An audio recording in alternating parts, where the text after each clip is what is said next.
What is going on, everyone? These are my Week 7 NFL reactions and takeaways for the NFL, and we'll hop right into it. On Thursday Night Football, the Denver Broncos beat the Saints 33-10, and I think this game just proved how good the Broncos defense is. They didn't have their best player, PS2, but it obviously didn't matter as we still won by 23 points, and our defense was phenomenal, and our offense didn't, mess things up. So that's pretty good to see as a Broncos fan. And as for the Saints, I mean, they're on a 5-game losing streak. They don't look good at all since their 2 games where they put up 40-plus points in weeks 1 and 2. And they're just so injured right now, and they just don't look like an inspired team. And I think it's only a matter of time until their head coach, Dennis Allen, gets fired.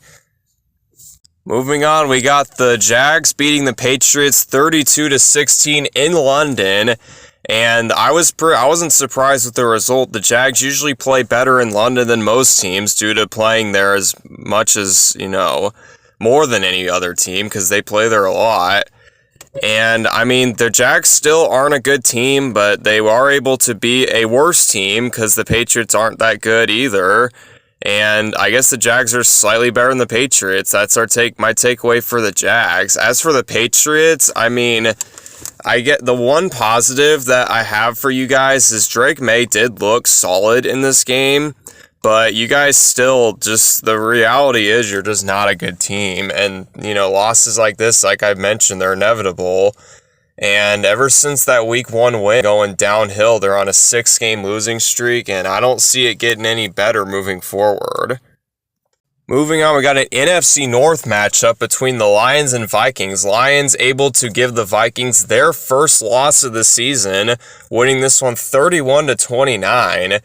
And this game just proved who the better team in the NFC North was, and it's the Lions. They're winning it currently. And I think they really proved something today. I mean, they beat an undefeated Vikings team that has an unbelievable defense, and they put up 31 points on them.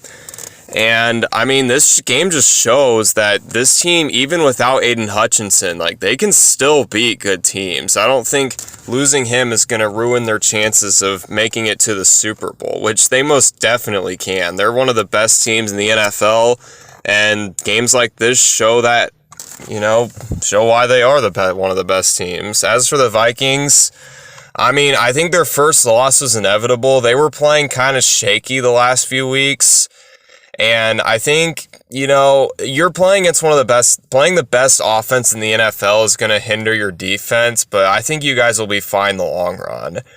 All right, our next game, the Bills beat the Titans 34-10, and for a hot minute, I actually thought the Titans were going to win. They were up 10-0 to start the game, but the Bills just basically decided to actually show up for the rest of the game and shut out the Titans and put up 34 points. And the Bills, I mean, they're a Super Bowl contender for a reason. They're able to take care of business against not great opponents, and the Titans most certainly are a not great opponent. So congrats to the Bills for getting a win. Best possible result for them. As for the Titans, I mean, I don't know what happened. I mean, you guys are up 10-0, and I didn't think you guys were going to win starting out, but at the same time, I mean, when you're up 10-0, I thought you guys had something, and then you kind of just messed it up, and the Bills ran away with it. And, the Titans are another one of those rebuilding teams where you really just have to accept the fact that games like this are usually not won for a reason. Moving on, we got the Colts beating the Dolphins 16-10. And this is definitely an uglier win for a team, but a win is a win. Never apologize for a win, and the Colts certainly won't be doing that. And I just got to say, I mean, Anthony Richardson, he still isn't that great when it comes to accuracy. And I do still have concerns with the Colts offense. And their defense is obviously a train wreck, but you're playing the Dolphins, so it doesn't matter too much. But congratulations on the victory.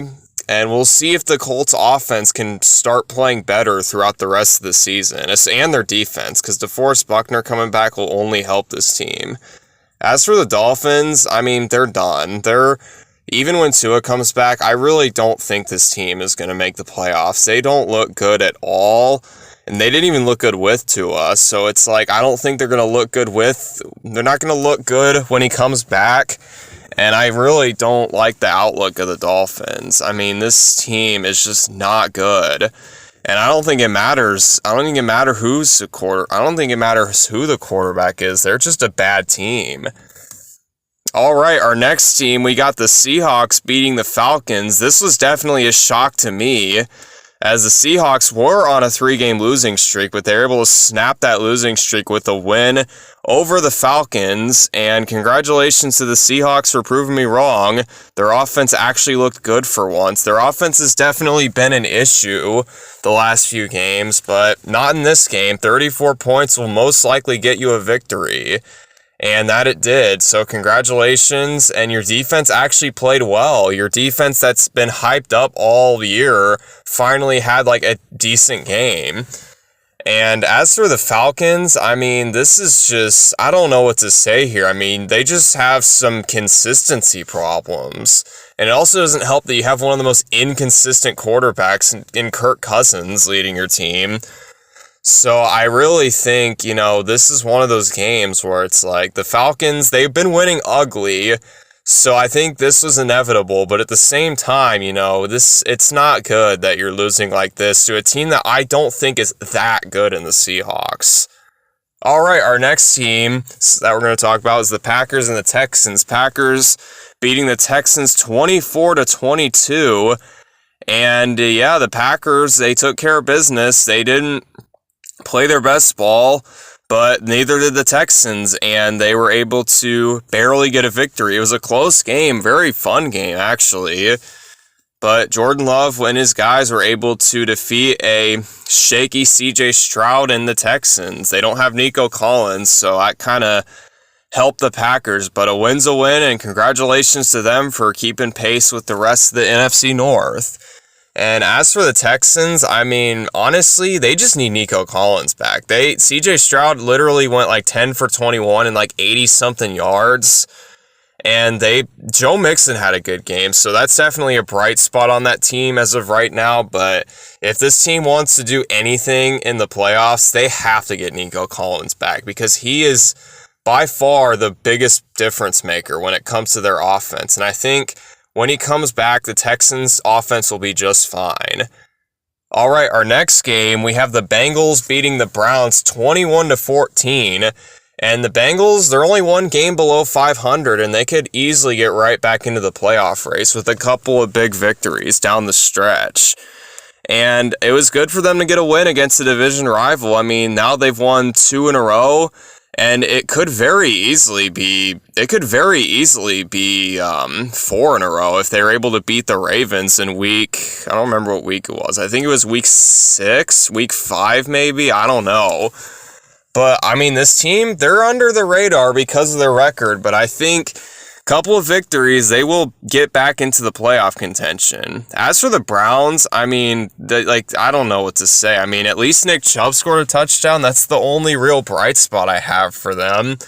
And I know Deshaun Watson had a season-ending injury in this game, so I think it will be good to see guys like Jameis Winston get some, practice, being the quarterback, because I think he's better than Deshaun Watson.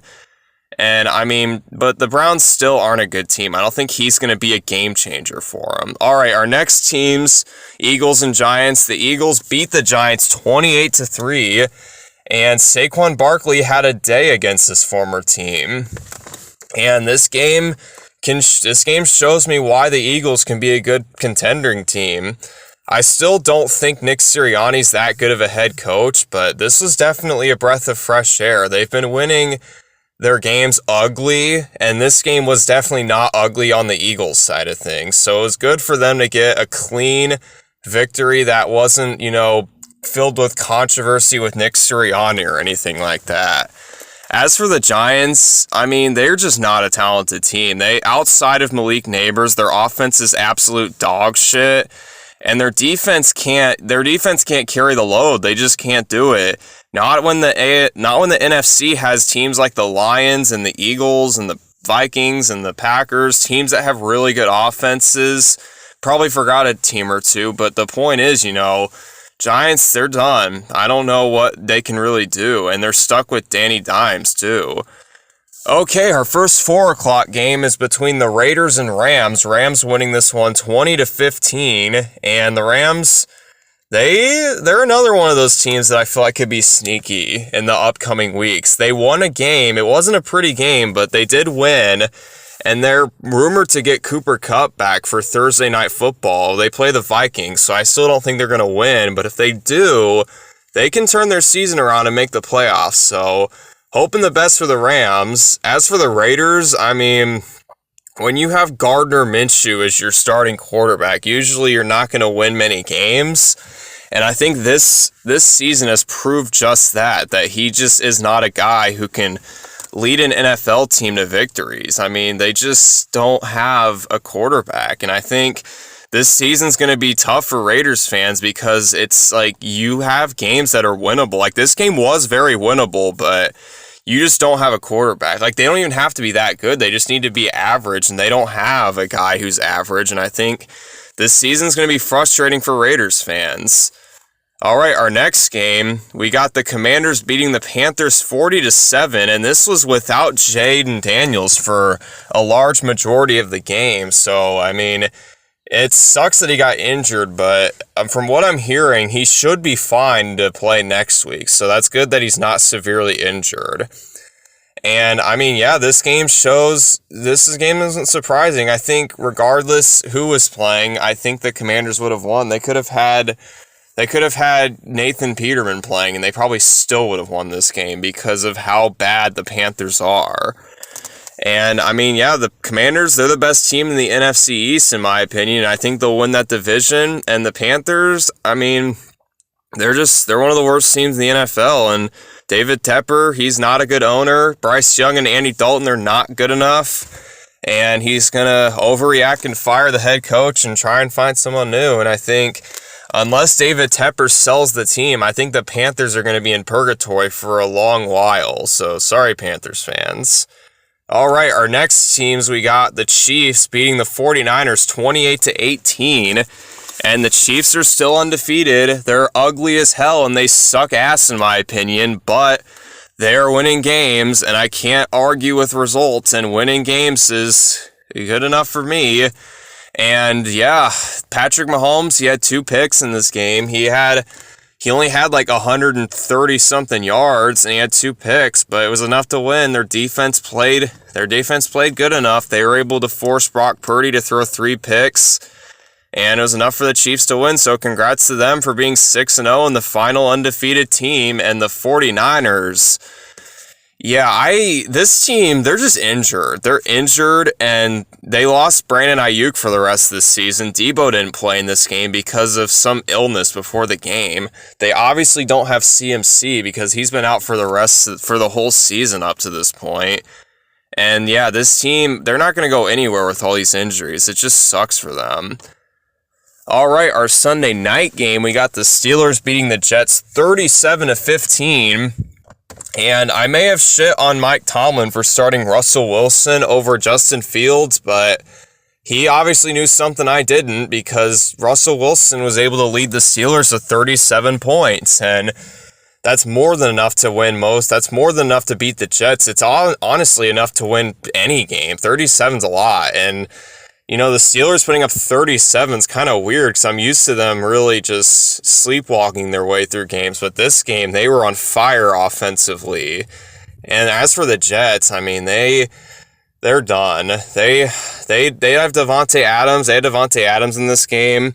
He actually lost to the Steelers 2 weeks in a row because last week he was on the Raiders, lost to the Steelers with them, and then he lost to the Steelers with the Jets. So he's not very happy right now. I don't really see a light at the end of the tunnel for the Jets. I think they're just done. They're like the 2022 Broncos, in my opinion. All right, our next team, our Monday Night Football game, our first of 2, the Ravens beat the Bucks 41-31. And I don't know what it is, but Lamar Jackson is just a different breed on Monday Night Football. He just plays out of his mind whenever it's Monday night. Because, like, I don't think he has a crazy good primetime record. He always plays his heart out. And I think the Ravens, they're a really good team. They're one of the best teams in the AFC. And they're a real Super Bowl contender. And this is a game that really showed me why. They can put up 41 against a solid defense as well. And, you know, it's not too shabby of a win. And, I mean, can't argue with the results. So, good win by the Ravens. As for the Bucs, I mean, this is not a good game for them. The game was not a 10-point game. The Bucs kind of scored garbage time points, and it also sucks that Mike Evans is banged up and Chris Godwin might be out for a while too. So, yeah, that sucks. I'm sorry, Bucs fans, that you have to deal with that. And ending this video, we got the Cardinals beating the Chargers 17-15. And the Cardinals, they got their third win of the season, and they're looking... The thing about the Cardinals is they'll have one game where they suck and then one game where they absolutely, surprise. And this is one of those games where they surprised, and congrats to them for getting the victory. Definitely not a pretty victory, but when you're a rebuilding team and you can get victories like this, it's definitely a win, a moral victory, and a real victory too. As for the Chargers, I mean... this is definitely a huge loss for them. They should have easily won this game, and they let the Cardinals beat them. And I think this was really just a trap game. I don't really think the Cardinals are actually better than the Chargers. I think they weren't paying as close attention to the Cardinals as they should have, because they just didn't get the job done. And I think they'll be fine, and they could still be a playoff contender, but you definitely want to win games like this, because now they're out of the playoffs currently. But that's going to do it for this video. My next video will be on Thursday. It'll be my Week 8 NFL predictions, and stay tuned for that, because that'll be out soon, and I will see you in that video.